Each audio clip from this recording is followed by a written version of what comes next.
Hey, you guys, how's everyone doing today? We're going live to do a short training here. I don't know, maybe it won't be short. We'll see. You never know when you go live. We're talking today about getting your team out of that stuck in the rut kind of feeling that most worship leaders find their teams there. And it can be at, you could have a really solid team and still be stuck in a rut because your team can go to that next level. And so, or your team, they might not be solid. They might have a lot of issues and you're thinking, man, I really need to move them to that next level. So everyone has a next level of exceptional and most teams get stuck in that, I'm okay being okay. And that's something we're going to talk about today is how to move them out of that stuck in the rut thing. All right, so let's go ahead and dive in here. If you happen to come on, would love it if you threw a chat in there, and we'll just dive in and talk if you've got questions or anything like that. But I'm going to go ahead and switch over to my iPad here, move some things around. And what I wanted to do today is talk about the problem. All right. So the problem is a few things. There's three big problems. So let me go ahead and cover those three big problems here, and let me get to the right pen here. The first problem is this: you've got a mixed bag.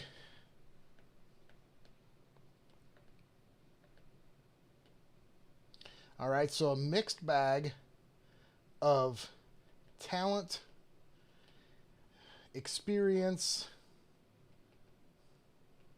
and we can't talent, experience, probably, maturity, skills. So yeah, your team is all over the place, right? And so it makes it tough because, the next level of exceptional for one person isn't the same next level for another person. And that if you move everyone up a level, that's going to, take them, if you could move some people up a next level, that would really help your team. So you've got this mixed bag. And so you don't know, different people are in different places. So how do you get your team to move, and improve when you've got all these different levels of experience and talent and maturity and all that? The second thing here is this. You've got commitment issues, all right? And you've got various levels of commitment. I'm just going to put commitment levels vary, all right? So your commitment levels vary on your team. So you've got some people who are 100% sold in. In fact, you wonder, they might be more sold in than you. You've got those kind of team members, right? And that's awesome when you have those people. But then you have some people who are like, you're just not even sure they like being on the team, and then everything in between. And there's some people who are really committed to the team, but maybe they aren't committed to the church very much. Maybe they don't show up when they're not scheduled. And so you have this wide range of commitment issues. So that makes it tough, because if everyone was 100% committed, you could get them bought into training, into development, into putting extra work in besides just coming up for Sunday, right? And the third problem is this, is your time. That is, you don't have much, right? You've got the high demands of Sunday, and you've got to meet those demands week after week after week. And so trying to actually find the time to develop your team is really tough. And we also are dealing with your team's time. All right, so your team members' time. They don't have a lot of time to give, more than likely. They're busy volunteers. So all of this makes it tough when you're trying to develop your team when you're trying to get them to that next level. And so what I want to do today is I want to give you and show you a framework. And that's this next thing. I want to give you a framework and a clear picture of what the next level is. And here's what I want to show you. It's Maslow's hierarchy of needs. You probably didn't expect me to go there, but we're not really actually going to dig into Maslow's hierarchy of needs. But Maslow's hierarchy of needs actually inspired me to create this framework that I'm going to show you next. And one of the most important things to understand about Maslow's hierarchy of needs is this: the needs down here are just your basic survival needs, and then your needs through here are more of, social and personal needs and things like that. And then moving on up here, you get to that sense of, becoming who you really are and things like that. And so I'm not going to go into this big time here, but basically what Maslow teaches is that you aren't going to jump from here to here, and you aren't going to worry about your esteem needs when you don't have your safety needs figured out. And I like to say, you aren't worried about your self-esteem when you're being chased by a bear, right? So, you've got to get these other needs met first before you can move on up, all right? And so that's what we're going to be talking about here. And I like to call these the levels of engagement. So it's not a hierarchy of needs so much. It's a levels of engagement. And this applies directly to your platform team, your instrumentalists, your vocalists, your leaders on the platform. It can also apply to your text. You just have to adapt it a little bit. But let me change my marker color here. And yeah, so let me go through these levels of engagement. At the bottom here, we've got this bottom one, and we call that the survival. All right. And your team at the survival mode, they're just trying to get through the song and the set. All right. They're the ones kind of white knuckling it through the chord changes, or they're just completely glued to their music stands, or their faces are just stuck. Their eyes are stuck on the confidence monitor. They might look like they're fright reading, is what I like to call it. And they're just trying to get through musically. They're just trying to survive. And techs have their own version of this too. They're just kind of like, I know how to turn the board on, and I'm just, trying to keep the volumes, things from feeding back or whatever. So this is survival. And what happens at survival is it's very self-focused. And it's not that people down here are narcissists.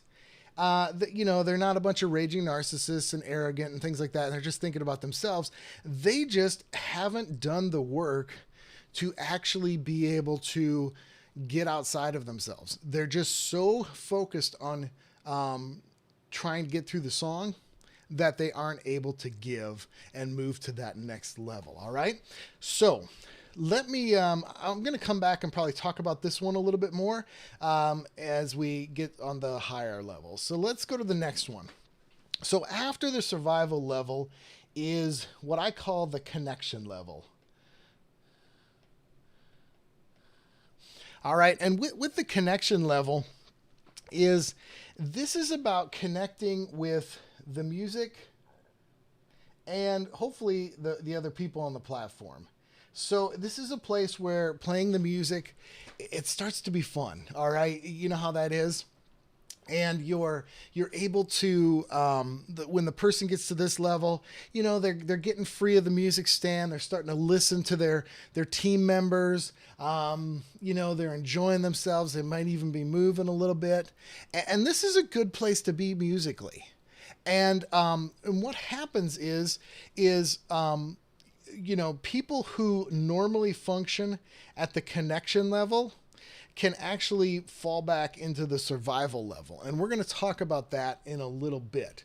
And so you probably see this. You probably see sometimes where people are like, man, they're here some weeks, but then they fall back down here. And so we're going to talk about why that is. But once someone gets to that connection level on a regular basis where they're putting in the time, they're learning their music, they're at that skill level and the experience level of not having to white knuckle it through the songs, then they're able to move to the next level, and that's what I call the expression level. All right. And at the expression level, this is basically the convergence of expressive music and expressive worship. All right. So this is where the music and the worship to come together. So these folks realize here that, oh, you know what? It's just not enough to be about playing the music. We actually need to worship. All right. So it's actually an expression of worship and the music, and it's that coming together, and that's a good thing. You want that to happen, and it's a great place to be when your team members are starting to recognize that, hey, this isn't just about playing music.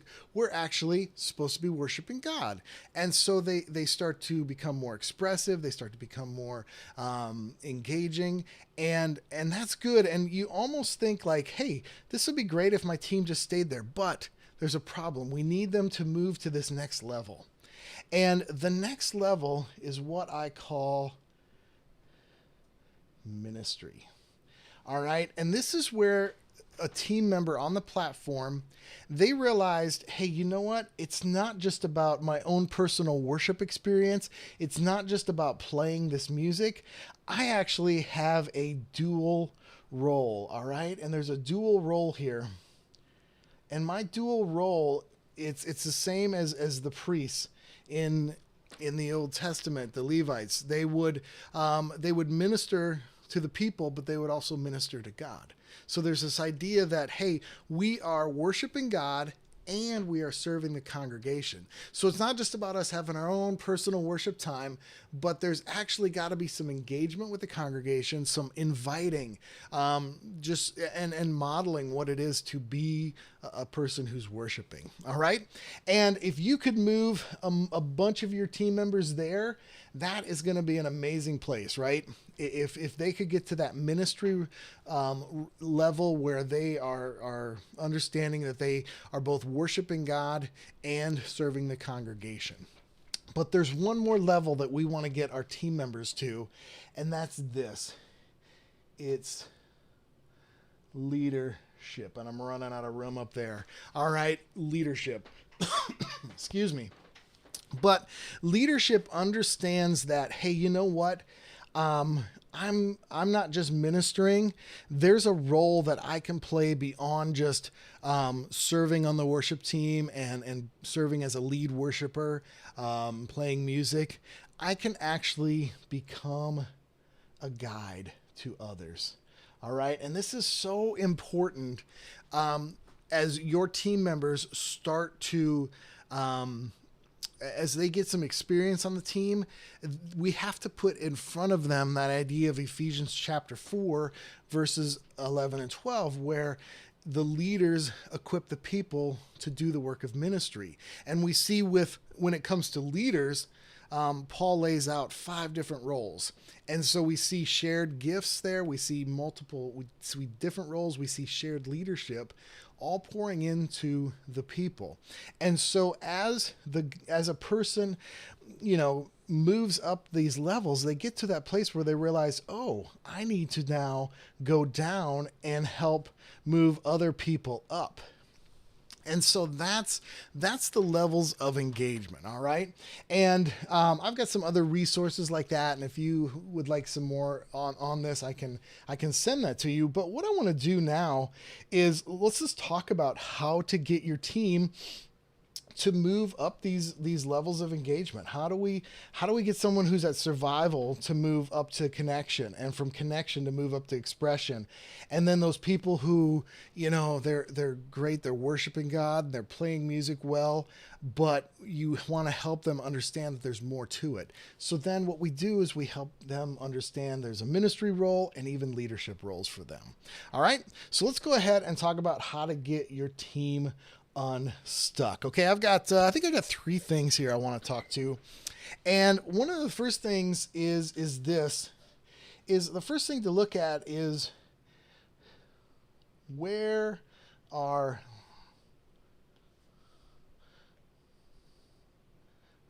can't write. Where are most of your team members at? All right. So on any given team, you probably have a lot more down in this area than you do up in this area. You maybe have some people, clustered around here, and that's good. So take a minute and figure out, and you could even, take this, draw this out on your own and go, okay, and kind of just look and say, okay, who do I have here? I've got these 3 people down here who are, have various levels of legs, things like that. But I got several people down here who are just barely cutting it. And and then I've got a bunch of people over here who, they're doing well, a good crew up there. I've got 4 or 5 solid people here who are doing great. They really are worshiping God and expressing their worship and playing the music well. And I even have some people who really actually get the whole idea of ministry. And then we've got, I'll throw some legs on here because we don't want legless people here. There we go. All right. They're all together there. And then, you maybe have 1 or 2 up here who are, who understand and they're maybe doing some things to help you. Or you may have these, these folks are here.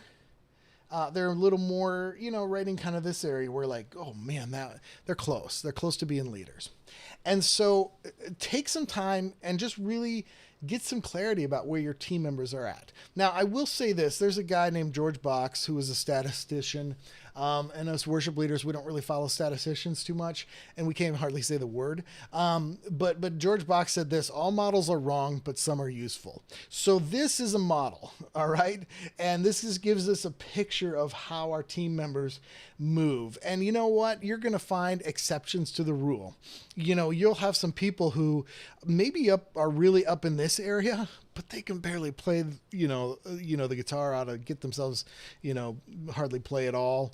Or you may have some people who are, very expressive, but again, they struggle musically. So not everything is going to line up perfectly, but you'll get an idea of where your team members are at. So again, all models are wrong, but some are useful. Hopefully you can overlook the places where you have some outliers that don't fit this, and then you can, use it to kind of identify where your team members are at. All right. So what you want to do now is, I'm going to do this. I'm going to do some erasing here. Wait, what do I have on the next one? Nope, I don't have. So I'm going to do some erasing here so we don't have to deal with all this stuff. And the second thing I want to look at is this. What you want to do is identify basically one area or one, element.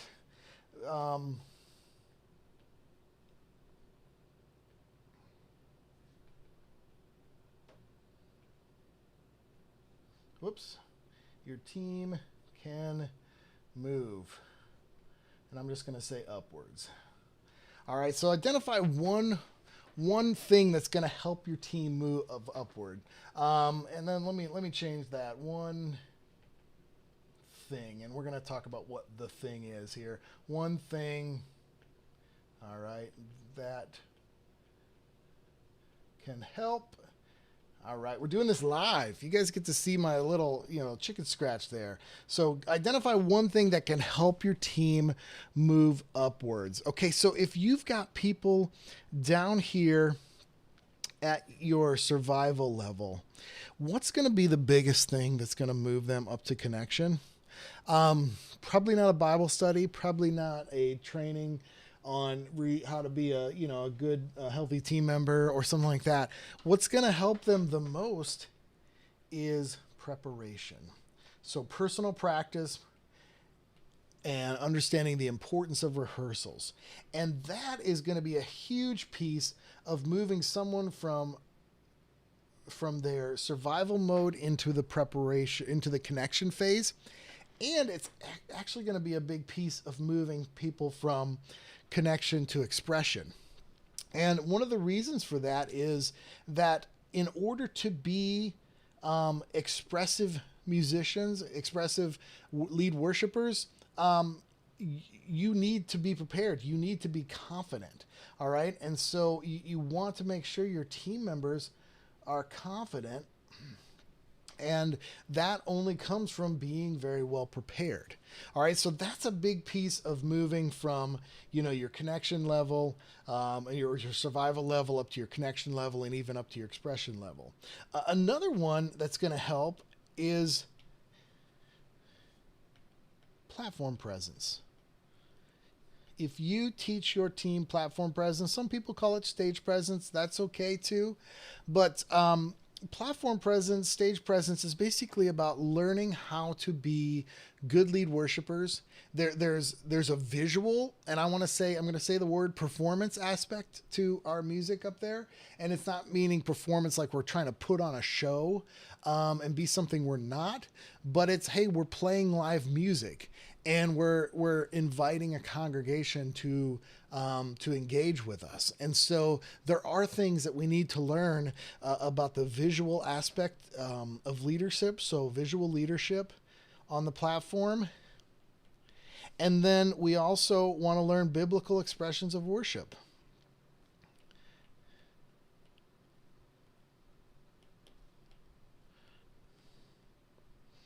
All right. And so if you teach your team platform presence, that's going to help move them from that connection phase where it's mostly just about the music to the point where, hey, they are expressing, they're more expressive. And plus, as you teach them biblical expressions of worship, you teach them visual leadership, they start to understand, oh, there's more to this than just my own personal worship time.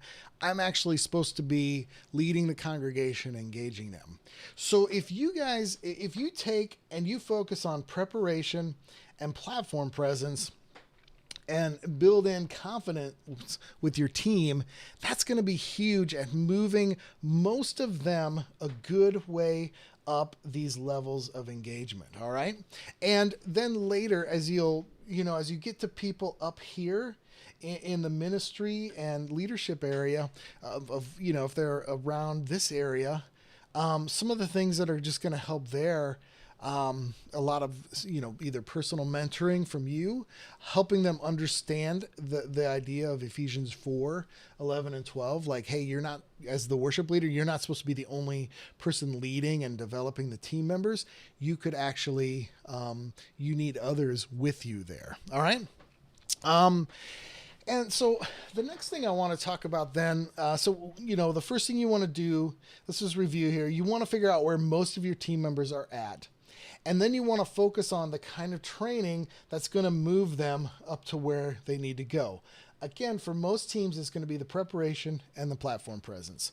All right. And then you want to identify one thing that can help your team move upwards, again, with the preparation platform presence.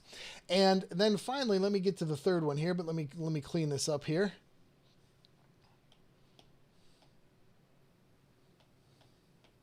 All right, there it is. Okay, got that all cleaned up. The third one I want to talk about then is this idea of look for high impact people to invest in. So high impact investments.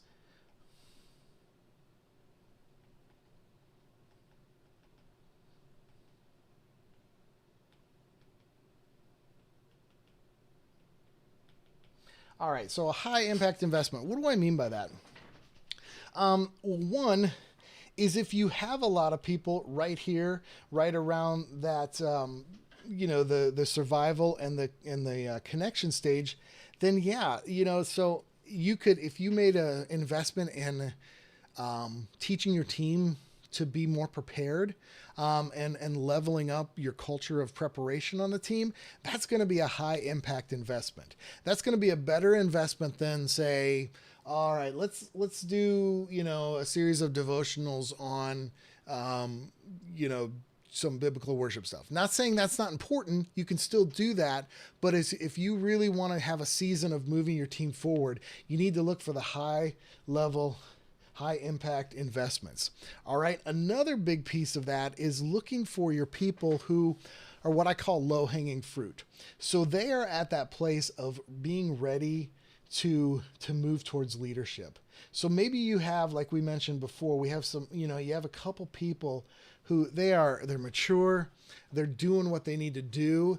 And you want to move them from ministry to leadership. So, yeah. So, by the way, Kevin jumped on here and he has a great question. I'm going to jump back to Kevin's thing, but good to see you on here, Kevin. And if anyone else has any questions or anything like that, we can do that. But it's a great question, so I'm going to come back to that here. But basically, what you want to do is say, okay, if I can invest some personal time into these, one or two people here, even though it's only one or two people on my team, and I got a whole lot more down here. But here's the thing, if you can get one or two of those to that point of being a leader, a guide, they're going to be able to come back and help you develop these folks down here. They're going to help you through maybe being a mentor to others, maybe being just we call it a musical mentor at Worship Workshop. The idea that, hey, maybe they're not ready to pour into the life of somebody, but they could sure show them how to play guitar. And, maybe you have a guitar player who does have that teacher's heart. And as you look at that, maybe he's not a super like high ministry kind of person or anything like that yet, but, he could even move to that leadership phase by being a mentor to younger musicians, a teacher. But if you invest in your team, in a few people like this, you're going to be able to then have others who will help you. And like I said, you can have mentors, you can have teachers, you can have just role models, people who you can look at and say, hey, these are the kind of people that we need to follow. So as you have someone new come on the team, like, hey, shadow this person. Another thing that you can, people that can help with leadership is just through influence, because that's what leadership is anyway. And so as these folks right here get your vision of where you want to take the team, they're going to be influencing the people who are down here. All right. So where are most of your musicians, your team members at? All right. And then once you figure out where most of them are at, identify one or maybe two things you can really focus on. I would just focus on one thing at a time and look for what would make them move up this level. By the way, I love this bouncy ball. I feel like we should have a sing-along, like, Lord, I lift your name on high.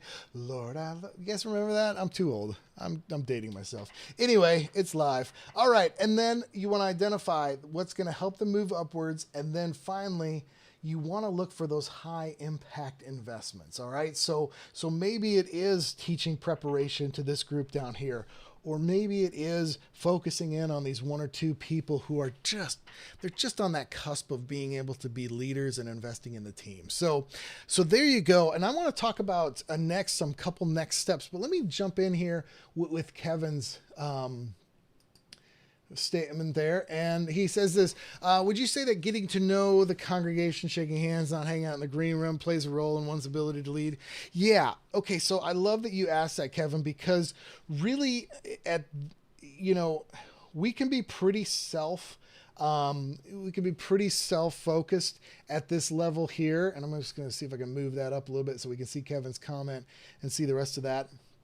But we can be pretty self-focused here, even though, we may be worshiping and things like that. But what happens here is this becomes about, and I'm going to see if I can write this in here, if there's room for me. This becomes about loving God and loving the church. And my pen's a little thick for that. There we go. Love the church. And so as your team gets out of the green room, gets off the platform, and starts to just be a part of the congregation and realize that, hey, this is our church family. These are the people we're serving. These are the people who are going to be serving us in different ways. And they're the people who are watching our kids so we can do this, we can play. These are the people who, just, it's the church family. So I think that's a great statement there, Kevin, is just helping our team see that we aren't the entertainment on Sunday morning. We are a part of the church family, and we're just functioning in one role to make this worship gathering, this gathering of local believers happen. All right. So great question. I appreciate that. All right, let me do this. Let me jump into some next steps here for you guys. If you are interested in learning like preparation, like we talked about, or platform presence, let me just jump over, get my, so preparation, platform presence. We have a site called Worship Workshop. Let me just finish that. That teaches, and it's designed to teach your team basically the foundational stuff of what it means to be on the worship team. And then it grows them musically, relationally, and spiritually to a point where they can become leaders and mentors on the team. All right. And again, it's WorshipTeamCoach.com.